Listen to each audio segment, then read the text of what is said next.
Amis du jour, chalutations. Pour les petits nouveaux, moi c'est Sekhmet et je vous souhaite la bienvenue dans mon podcast littéraire. Dans mon émission, je vais tenter 3 fois par semaine de vous donner envie de découvrir des livres de tout poil, récents et moins récents. Alors, si ça vous tente, c'est par ici la suite. Aujourd'hui, je vais vous présenter le 8e volet des aventures de son espionne royale et la reine des cœurs de Rhys Bowen, publié aux éditions Robert Laffont, collection La Bête Noire. Dans cette nouvelle aventure de Lady de Glengarry Rannoch, nous nous retrouvons chez les Altringham. Georgie est toujours chez sa parente royale Edwina et ses sœurs, la princesse Charlotte Orlowski et Virginia.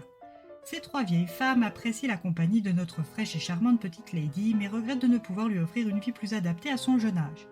Georgie, qui n'a pas un sou, est quant à elle ravie de profiter des bons et copieux repas, même si l'ennui se fait de plus en plus présent, surtout depuis le départ des autres jeunes gens de la demeure. Un après-midi ensoleillé et ennuyeux à mourir se profile pour notre quatuor, quand une superbe décapotable arrive à l'improviste. À son volant, ce n'est pas le charmant et désiré Darcy O'Mara, mais la mère de Georgie, mademoiselle Daniels, ancienne duchesse de Rannoch. Cette dernière fait son entrée comme à son habitude en grande pompe et vient chercher sa fille pour un voyage transatlantique. Claire Daniels vient chercher sa fille pour un départ imminent pour Londres. Georgie, quelque peu embarrassée par le comportement non conventionnel de sa mère envers ses hôtesses nobles, s'excuse et demande leur accord à ces dames pour partir si brusquement. Edwina, bien que contrariée du manque de considération pour son rang, est ravie que sa chère Georgie parte à l'aventure et lui donne son assentiment sans problème. Georgie, tout excitée, fait appeler Queenie, partie encore une fois faire une sieste en plein après-midi pour faire les bagages. Ni une ni deux, mère et fille sont en route pour Londres. Avant d'embarquer sur le prestigieux paquebot le Berengaria, Lady de Rannoch doit être rhabillée à la mode et pour une fois, sa mère s'en occupe et lui offre tout ce dont elle a besoin.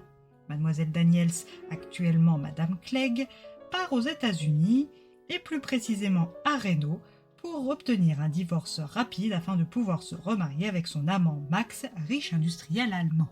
Et comme elle n'aime pas voyager seule, qui mieux que sa fille célibataire pour l'accompagner? Lors de leur shopping chez Harrods, elle rencontre une jeune vendeuse française du nom de Mademoiselle Dubois, qui n'est autre que la meilleure amie de Georgie, Belinda Warburton-Stock. Obligée de travailler après s'être vue couper les vifs par ses parents, et sans riche amant prêt à l'entretenir, c'est en se faisant passer pour une Française qu'elle a obtenu cet emploi chez Harrods. Les emplettes et les retrouvailles terminées, mère et fille retournent aux Browns, où une Queenie transpirante et échevelée les attend avec les mâles de sa maîtresse. Georgie a du mal à canaliser le tempérament de sa femme de chambre et quelques frictions en découlent. Mais avec le peu d'argent qu'elle a, Georgie ne peut espérer une meilleure employée pour le moment. Après un voyage en train jusqu'à Southampton, elle embarque pour les USA. Une fois installée dans sa cabine du pont A, Lady de Rannoch fait la connaissance d'un certain Montmorency Hallyday, dit Tubby, reporter au Daily Mail. Même si ses manières laissent à désirer, Georgie accepte sa compagnie jusqu'au départ. Sur le quai, elle croit apercevoir la chevelure de son amoureux et commence à espérer le croiser tôt ou tard sur le bateau. Elle repart donc en direction de sa cabine, fait un crochet par la suite de sa mère située elle aussi sur le pont A et file se préparer pour le dîner d'ouverture de la croisière. Sa mère et elle sont conviées à la table du capitaine Harrison aux côtés de la princesse Promalia, fille du défunt Maharaja du Cachemire, Sir Digby et son épouse Lady Mildred Porter, dirigeant du comité du développement des industries britanniques, de Madame Gladys Simpson, la maîtresse du prince d'Angleterre, cousin de Georgiana, ennemi de la couronne, l'actrice Stella Brightwell, anciennement Gertie Oldman, et le producteur-réalisateur à succès, Monsieur C. Goldman. Georgie discute avec la table et ne remarque nulle trace de son Darcy. Elle se résigne à avoir mal vu ou à avoir confondu. C'est un peu triste qu'elle termine sa soirée. Le lendemain, c'est une Queenie sujette au mal de mer qui vient l'aider à se préparer. Sur le pont promenade, elle retrouve l'insolent reporter Tubby et une ancienne connaissance, le très maladroit Algerton Broxley Foggett, dit Algy. Après un après-midi sympathique, Georgie retrouve sa mère en pleine négociation avec son ancienne amie comédienne Stella et son producteur Si pour un rôle dans leur prochain film. Claire, qui aime toujours autant le feu de la rampe, se fait désirer, minaute puis accepte. La présence au casting du torride Juan n'y est pas étrangère et amuse beaucoup Georgie. Le bal costumé est pour le soir, et muni du costume de chat choisi par sa mère, Georgie part se préparer. Après quelques tours de piste chaotiques au bras d'Algy, Georgie s'éclipse, et lorsqu'elle remarque du mouvement sur le pont A, entend un gros plouf et aperçoit au clair de lune une masse avec des cheveux flottant sur la surface calme de la mer, elle décide de donner l'alerte. Le bateau fait de son mieux pour retrouver ce que Lady de Rannoch pense avoir vu, sans succès. Le soir de l'incident, allongé sagement dans son lit, elle est rejointe par Darcy, son amoureux. Il lui explique entre deux baisers être sur le bateau incognito en chasse après un voleur de bijoux.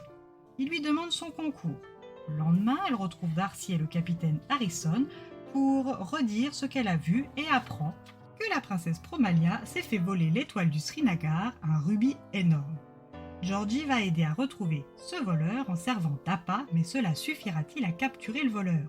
Ou peut-être la voleuse? Car chaque vol a un lien avec Stella, ou plus précisément sa présence. Alors Georgie va devoir ouvrir l'œil et le bon.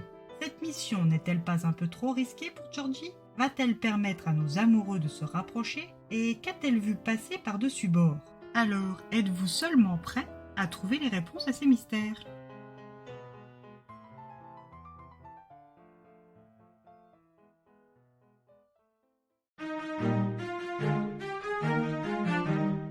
Comme toujours avec cette série de Cozy, c'est un plaisir renouvelé. Des personnages que j'apprécie de plus en plus, des aventures toujours différentes et une plume dynamique. Bref, vous n'avez pas fini d'en entendre parler dans cette émission.